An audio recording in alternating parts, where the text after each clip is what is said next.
بچه ها این ادامه پارت قبلیه. یادتون میاد همون که البته خودتون میدونید دیگه، پارت قبلی رو دیدید. بریم سراغ پارت جدیدش. خب بچه ها خودتونم میدونید پارت قبلی چی شد، دهنمون سرویس شد. و یه جورایی باید بهتون بگم که بچه ها تو این پارت میخوایم بریم رندوم، یعنی ببینیم چی برامون بیفته. هر چی افتاد آقا، هر چی باد و باد دیگه، هر چی افتاد ما باهاش آقا میریم مثل همه کارا فلیر. آقا بریم چی میشه. خب به به از این مپ شب جمعه با اینجا خاطرهایی داریم بچه ها. خب بذار ببینم.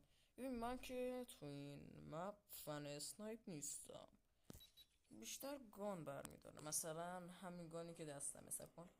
آره مثلا همین این اپیکه بچه.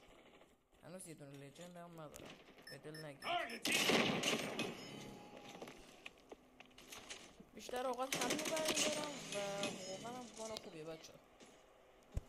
یه گان دی اپیک دیگه هم دارم، اولی با اون کار میکنم راستش. اینو اول بهم داد و ولی باقیش هم با همون کار کردم دیگه. الان دارم با این کار دیگه. یه بار دیگه سکون بچه گان نشونتون بدم. ایناش گان خفن. یه کاتانا هم برش انداختم که قشنگ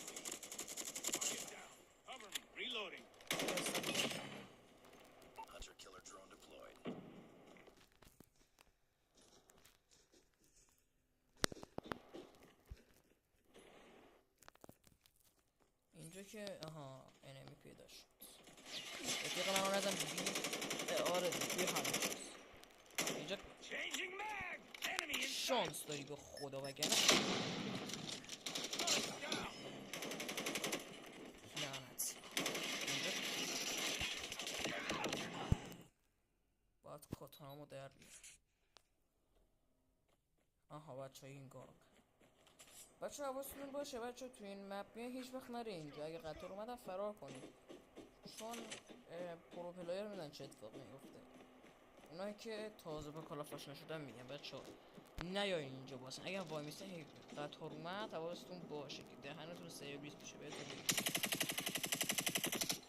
بچه. اینم اپیکه. من اصلا گان لجن ندارم هر اسم، اما واقعا بچه گان خفنی میتونم به شخصه بهتون بگم.